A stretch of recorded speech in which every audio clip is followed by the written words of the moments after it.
a black businessman, owner of an empire built with effort and courage, was expelled from his own building by a racist security guard who judged him solely by his appearance. What no one expected was that the next day he would return not only to reveal his true identity, but also to teach an unforgettable lesson. Get ready for a story of humiliation, justice, and redemption that will shake your emotions. In the bustling heart of New York City, Walter Harris walked serenely along the sidewalk toward the building he owned. The city's noise around him seemed to disturb him not at all, even as cars honked and hurried people bumped into one another.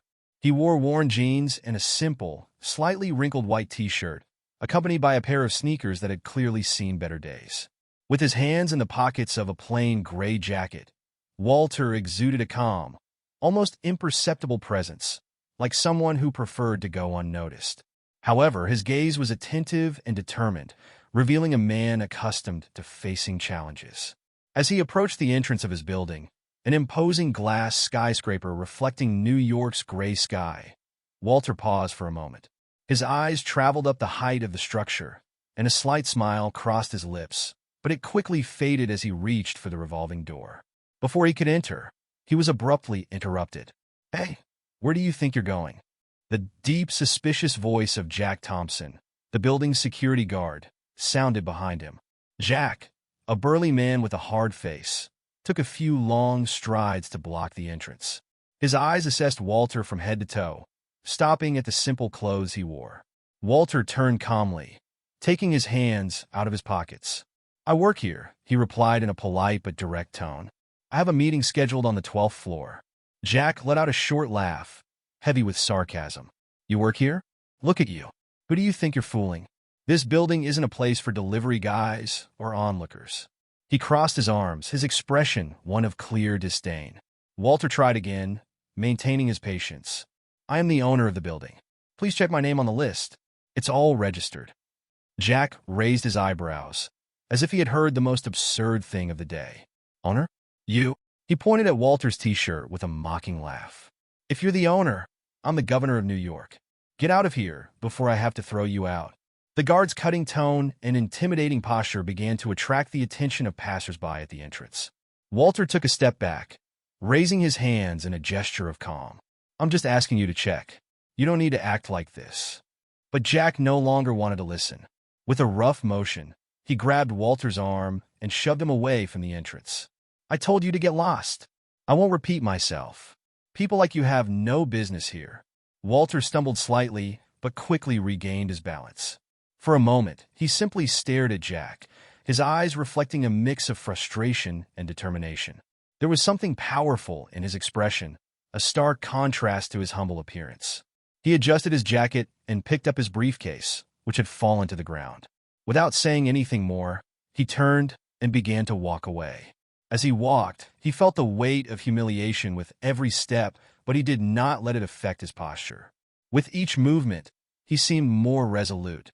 When he reached the corner, he stopped and cast one last look at the building, his eyes fixed on the entrance where the guard still watched him with contempt.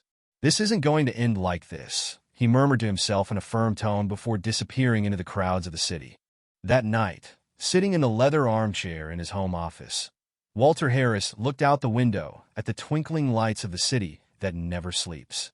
The humiliation he had suffered earlier still echoed in his mind, not just because of the insult, but because of the reminder of all the barriers he had faced throughout his life. He crossed his arms, lost in thought. He had built his empire through hard work, overcoming prejudices, others' doubts, and his own limitations. Each stone of that building was a symbol of his resilience, and the idea of being treated as someone insignificant in that very place filled him with a controlled indignation. "It's not about what they did to me," he murmured to himself as he absent-mindedly adjusted his tie. "It's about what it represents." Walter knew that the situation could not go unaddressed. It was not just a personal matter. It was a matter of principle. He needed to show that no one, regardless of appearance, should be judged or treated unfairly. The next morning, Walter got up early. This time, he wore an impeccable Italian-cut suit, a navy blue that enhanced his striking presence. The white linen shirt contrasted perfectly with the silver-gray tie, and his leather shoes shone as if they had just come out of the box. He looked at himself in the mirror and adjusted his cuffs. He was a completely different version of the simple man he had been the day before, but the essence was the same: dignity and strength. As he stepped out, his luxurious limousine awaited him. The driver opened the door with a slight bow, and Walter entered, watching the New York sky through the tinted glass as the vehicle glided smoothly through the streets. The journey to the building seemed shorter than usual, perhaps because his mind was focused on what needed to be done. When he arrived at the building, the driver opened the door, and Walter stepped out with firm strides. The entrance, where he had been disrespected the day before, seemed almost small in light of his presence now. Employees and visitors recognized him immediately. "Good morning, Mr. Harris," some said, slightly bowing their heads in respect. Walter responded with discreet nods, keeping his gaze fixed on the revolving door. Jack Thompson was at his usual post, with his usual rigid posture. When he saw Walter approaching, he immediately moved to intercept him, not recognizing him at first. Hey, wait a minute," he said with the same authoritative tone as before. "Who are you? Where do you think you're going?" Walter stopped, looking at Jack for a moment, as if he were analyzing every detail of the man in front of him. It was not anger that showed on his face, but a calm assertiveness that seemed to unsettle the security guard. "I'm going to my office," Walter replied, his voice firm and controlled. Jack frowned, still not connecting the dots. "Your office? Listen, buddy, that's not how it works. Tell me who you are and who you have a meeting with. I need to confirm before I let you in." Walter tilted his head slightly, as if he were about to correct a mistake in a class. "I am Walter Harris," he began, pausing for a second to emphasize. "The owner of this building." Jack's reaction was immediate. His eyes widened, and he took an involuntary step back. The hand holding the radio trembled slightly, and his haughty posture crumbled like a house of cards. "Mr. Harris," he stammered, unable to hide his embarrassment. The tone of his voice was now completely different, laden with disbelief and panic. I didn't recognize." Walter raised a hand, interrupting Jack with a calm gesture. "You don't need to explain. I just wanted you to know one thing. Judging someone by their appearance will never be acceptable. It doesn't matter who the person is. And I hope that in the future, you treat everyone with the respect they deserve, regardless of how they are dressed." The silence that followed was heavy, almost palpable. Nearby employees, who had stopped to watch the scene, exchanged surprised glances. On that same day, Walter Harris decided that the lesson needed to be amplified. After reviewing important documents in his spacious and sophisticated office, he asked his assistant to summon all employees to the main lobby of the building. The message was clear: attendance was mandatory. He descended the elevator with firm steps, feeling the importance of the moment. When he arrived at the lobby, he found a small crowd of employees gathered, murmuring among themselves, curious about what would happen. In the center, Jack Thompson looked visibly uncomfortable, nervously adjusting the collar of his shirt. Walter stood in a central position, raising a hand to silence the conversations. His presence was imposing, but his expression was one of seriousness and control, without any trace of hostility. He looked around, capturing the gazes of everyone before he began to speak. "Today," he started, with a firm voice that echoed through the spacious area, "something happened in this building that goes against everything I believe in and against the values that built this company. I have always said, from the very first brick we laid here, that this would not just be a building, but a place where respect, equality, and dignity would be as important as the steel that supports these walls." The employees listened in absolute silence, feeling the weight of his words. Walter paused briefly, looking directly at Jack, who lowered his eyes, visibly embarrassed. "Unfortunately," Walter continued, "today I was reminded that we still live in a world where we judge each other by appearance, by skin color, by how we dress, or by what we think we know about someone. And that is unacceptable." His voice did not rise, but it became heavier with emotion. "I grew up hearing that my place was limited by what people saw in me. But I fought, and more importantly, I proved them wrong. I am not here to relive that past, but to ensure that no one else goes through what I went through." Jack raised his head, flushed, and in a hesitant tone, tried to justify his actions. "Mr. Harris, I was just trying to do my job. I didn't know it was you.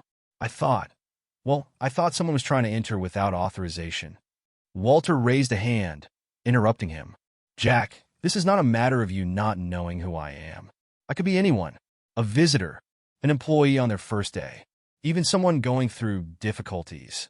The issue here is how you treated a person based solely on what you thought you knew about them. And worse still, how your words carried prejudice and disrespect. The silence in the lobby became even denser. Jack had nothing more to say. He just swallowed hard as Walter turned back to the group. I want to make it clear that there is no room for racism, for prejudice, for hasty judgments here. We are a company that must reflect the best of our society. And if someone cannot or does not want to uphold these values, then there is no place for that person here. After his speech in the lobby, Walter Harris remained silent for a few moments, allowing his words to reverberate in the environment. The weight of the situation was palpable, and every gaze was fixed on him. Then, with a firm gesture, he turned his attention directly to Jack Thompson, who remained still, as if waiting for an inevitable blow. Walter stepped forward, his voice now lower but laden with authority. Jack, he began slowly, choosing each word with precision. I could overlook your attitude if it had been just a misjudgment. But what happened yesterday and today goes beyond that. It was not just a lack of professionalism. It was a clear demonstration of prejudice. And I cannot, nor will I, tolerate that in a place that represents everything I have fought for throughout my life. Jack tried to speak, stammering. Mr. Harris, I'm so sorry. It wasn't my intention. I really didn't realize. But Walter raised his hand again, interrupting him with a calm, yet definitive gesture. You didn't realize because you didn't want to realize, Walter said, his eyes fixed on the man. If you had looked beyond what you thought you knew, you would have seen a person. Not a beggar, not an intruder, just a person. This lack of empathy and respect is not something I can allow. And as the leader of this building, I have the responsibility to act fairly but firmly. Jack's breathing became heavy, and he opened his mouth as if to plead, but he gave up upon seeing Walter's expression. The decision had already been made. Walter straightened his shoulders, looking around so that everyone understood the seriousness of the moment. Jack, from this moment on, you are fired. Gather your belongings and leave this building immediately. I hope you use this experience to reflect and grow as a person, but your journey here ends today. A tense silence filled the lobby as Jack, visibly shaken, shook his head silently. He murmured something inaudible, perhaps a final apology, but Walter did not respond. The security guard turned and began walking toward the exit, his heavy footsteps echoing on the floor. His shoulders were slumped, and he avoided looking at the other employees, who stepped aside to make way. When Jack crossed the revolving doors and disappeared onto the sidewalk, Walter took a deep breath and turned to the others. I know that what happened here today is difficult for everyone, he continued, his voice now softer, yet still firm. But it is necessary. This building, this company, and each of us has the responsibility to create an environment where everyone is treated with respect and dignity, without exception. And that requires us to acknowledge our mistakes, confront our prejudices, and be willing to change. Walter walked a few steps across the lobby, looking at the faces of his employees. He saw surprise, discomfort, but also understanding. To ensure that this never happens again, I am implementing mandatory training on diversity and inclusion for all employees in this building, including the highest positions. It will not just be a formality, but a real commitment to learning and change. I want each of you to understand the importance of treating one another with humanity. He paused again, his expression serious but with a touch of hope. I believe we can be better, that we can build an environment that is truly welcoming to all. But it starts now. It starts with me, with you, with everyone who walks through these doors. The employees, who had been restless before, began to nod slowly, absorbing the gravity and importance of the situation. Some exchanged looks of agreement, while others still seemed to be processing everything that had happened. Walter noticed the silent transformation in the group and knew he had taken the first step toward lasting change. He turned toward the elevator, but before leaving, he looked back at the group one last time. I hope this is a day we all remember, not for the mistake that happened, but for the decision to do better from now on. The elevator doors closed behind him, and the lobby remained silent. Outside, Jack walked with his head down along the busy street, while the other employees inside the building began to understand the depth of what they had witnessed. Walter knew that change would be a process, but he was confident that, with time and effort, his building would become a symbol of what he had always stood for: equality, respect, and the dignity of all. After the commotion in the lobby, Walter Harris returned to his office at the top of the building. As the elevator doors opened, he walked silently to the large room with panoramic windows that offered a stunning view of New York City. The golden glow of the sun was beginning to tint the horizon, but Walter barely noticed. He sat down in his leather chair, resting his elbows on the wide dark wood table and intertwining his fingers, while his mind was still processing the events of that morning. Walter looked around his office. The environment was a reflection of his journey, elegant but without ostentation. On the wooden shelves in the back, trophies and plaques of recognition shared space with old photographs. One of them caught his attention, a black and white portrait of his mother, a woman with a strong and gentle gaze. Walter knew that much of his determination came from her and her tireless struggle to ensure he had opportunities that were often denied to him. As he reflected, there was a light knock on the door. Before he could respond, Clara, one of the building's employees, timidly entered. She was a young woman with brown hair pulled into a messy bun, dressed in formal but simple clothes. Walter recognized her from previous meetings, although they had never spoken directly. "Mr. Harris," she began hesitantly, stopping near the door. "I know you must be busy, but I wanted to talk to you, if it's not too much to ask." Walter raised his hand in a welcoming gesture and indicated one of the chairs in front of his desk. "Of course, Clara. Please come in. Have a seat. What can I do for you?" She walked slowly to the chair, sitting down carefully. Clara seemed nervous, but also determined. I was in the lobby earlier. I saw everything that happened, and I wanted to say that what you did today was inspiring." Walter leaned slightly forward, surprised by the statement. "Inspiring?" he repeated with a slight smile. "I'm not sure that was my intention, but I'm glad you felt that way." Clara took a deep breath, trying to organize her thoughts. "Mr. Harris, what happened to you yesterday? Unfortunately, it's not uncommon. Many people, like me, go through similar situations every day. Not necessarily with the same intensity, but it's like carrying a constant weight. A look of disdain here, a hurtful comment there. Often, it makes us feel small, invisible." Walter listened attentively, his eyes fixed on Clara's. He realized that her words came from a place of pain, but also of hope. "When I saw you act the way you did today," she continued, her voice now more firm, "I felt that for the first time, someone was listening to us. Someone was willing to do something about it. And not just because it was something that happened to you, but because it's something that can happen to any of us." Walter nodded slowly, absorbing every word. He leaned back in his chair, crossing his arms, and replied in a reflective tone, "Clara, I can't say I fully understand your experience, because each person fights their own battles. But what I know, and what I've always known, is that we have a responsibility to use the positions we've reached to fight for something greater than ourselves. Today, I realize that even after everything I've achieved, there is still a long way to go." Clara smiled slightly, encouraging him to continue. Walter looked out the window, observing the hustle and bustle of the city below, and continued, "This building is not just concrete and glass. It is a symbol of what I dreamed of building. A place where everyone feels safe and valued, where differences are not a barrier, but a strength." When I saw how Jack acted, I realized that we still have a lot of work to do to achieve that. And it's not just here. It's on every corner, every home, every business. Clara nodded in agreement. "You're right. And what you did today was an important step. Often, people just need to see that it's possible, that someone is willing to say this is not right." Walter looked at her again, feeling a wave of gratitude for that unexpected conversation. "Thank you, Clara," he said sincerely, "for sharing this with me, and for reminding me of the impact that actions like today can have. I promise I will continue to work to make this place an example of what is possible." Clara stood up, visibly moved. "I thank you, Mr. Harris, for being a leader who not only speaks but acts.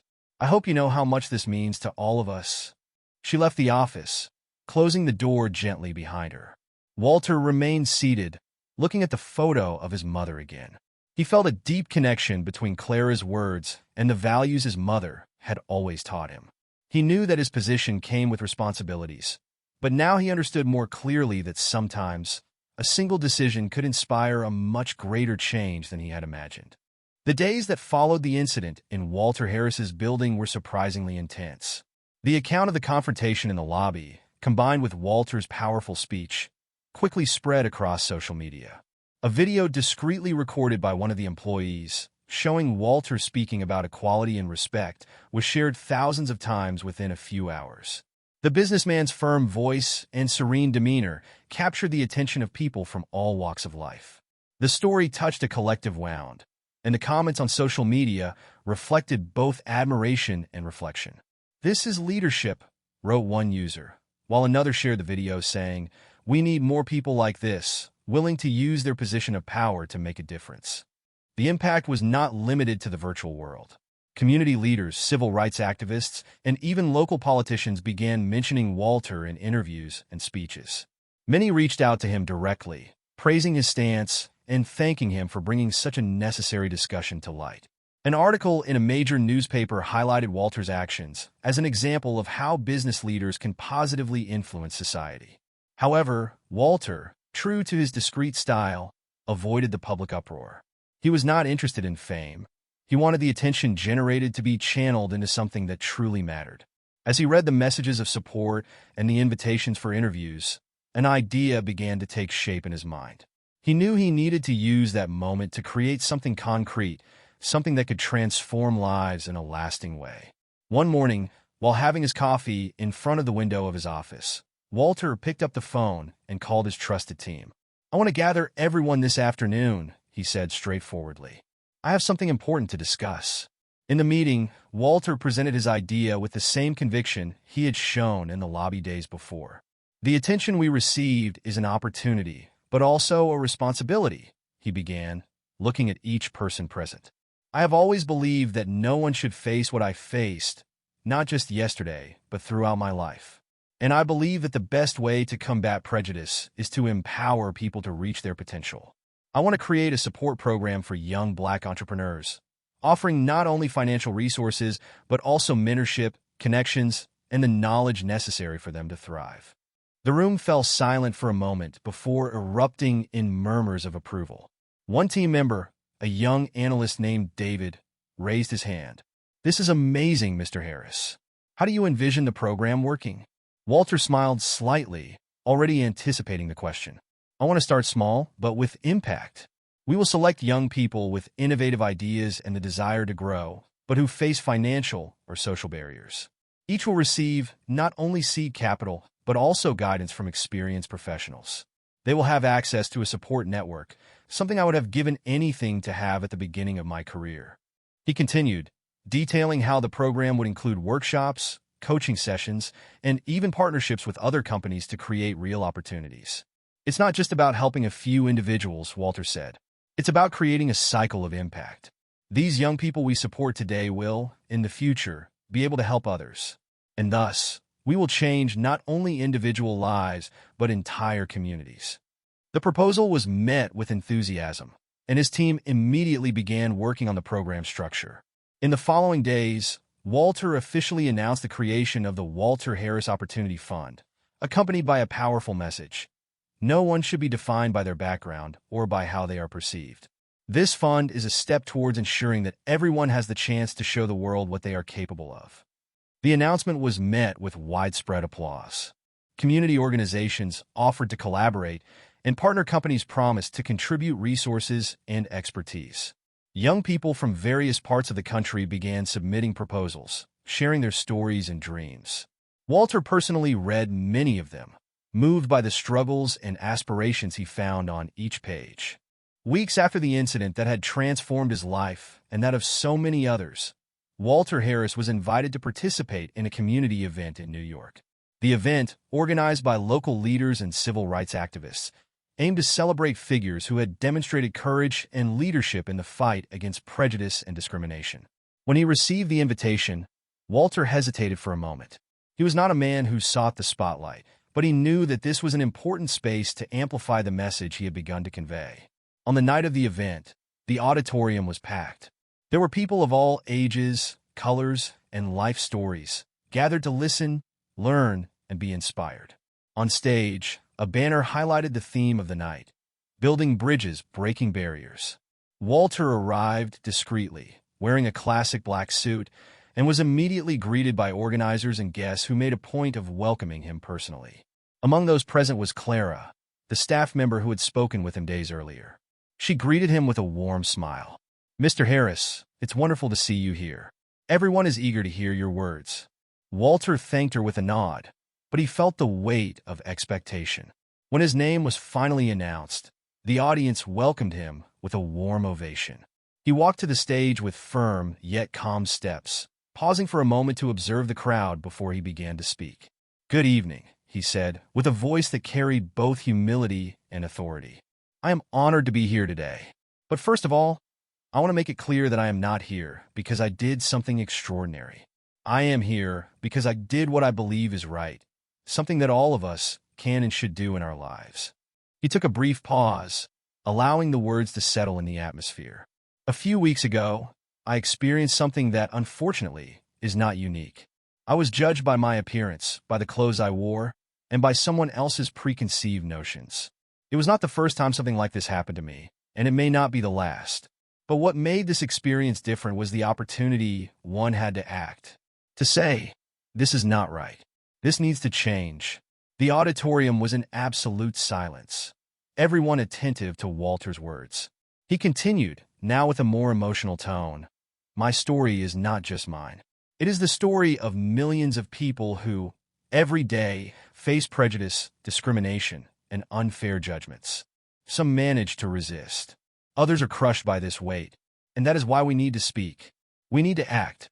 We cannot accept that this continues to happen." Walter looked at the audience, and his eyes met those of young people sitting in the front row, many of whom were participants in the program he had started.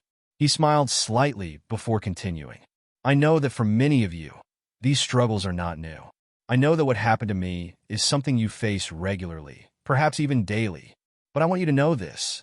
You are not alone, and together, we are stronger than any barrier they try to put in our way."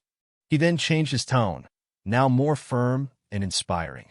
"Fighting against prejudice is not just an individual responsibility, but a collective one. It is not just about who we are or where we come from. It is about who we want to be as a society. And this fight begins the moment we decide not to remain silent in the face of injustice, even when it does not directly affect us. Because every small gesture, every word, every action has the power to transform the world around us." The audience began to applaud, but Walter gently raised his hand to ask for silence. "There is still something more I want to say," he continued, his voice laden with meaning. "Many of you know that I built my life from scratch.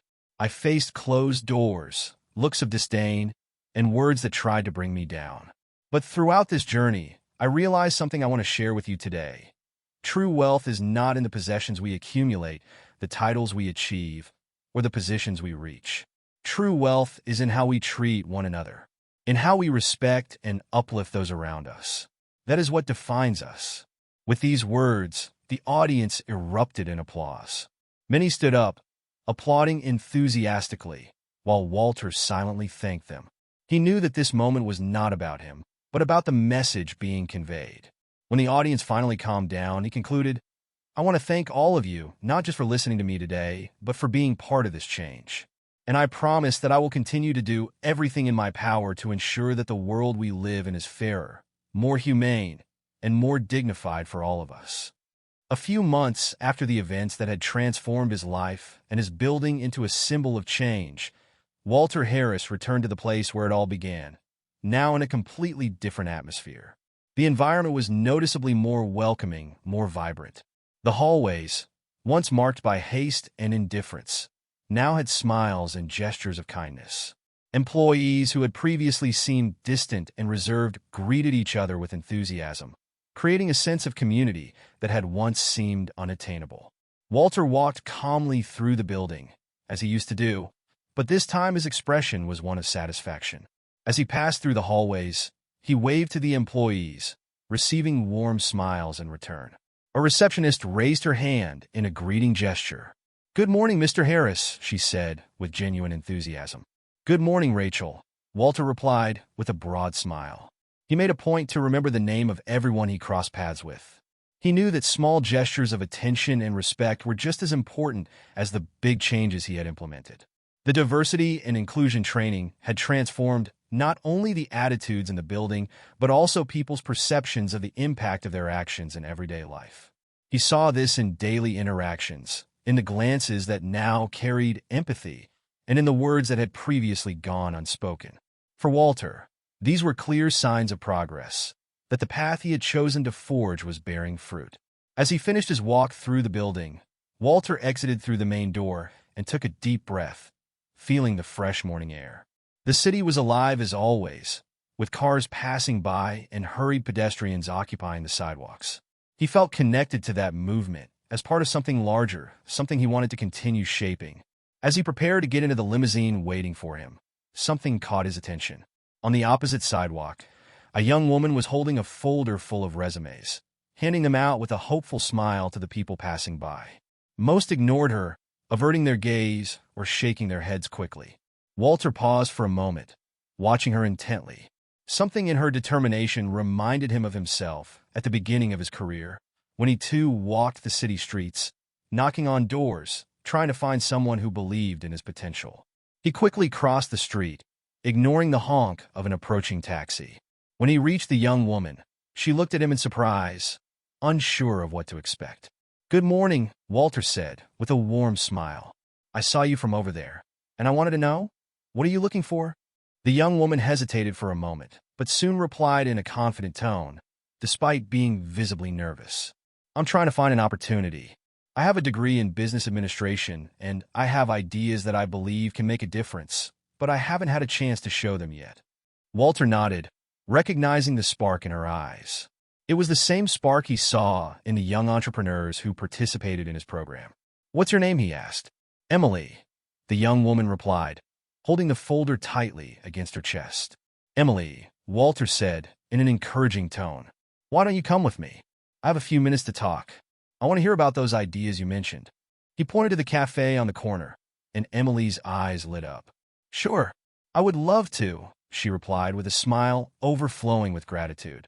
The two walked to the cafe, and as Emily spoke passionately about her projects and aspirations, Walter listened attentively, asking questions and jotting down important points. He knew that this moment could be the beginning of something significant not just for her, but for many others she could inspire in the future. Later, when Emily left with a direct contact from Walter's team and a promise of mentorship, Walter stood on the sidewalk for a moment, watching the city before him. The lights of the buildings were beginning to turn on, and the sky was taking on orange hues as evening fell.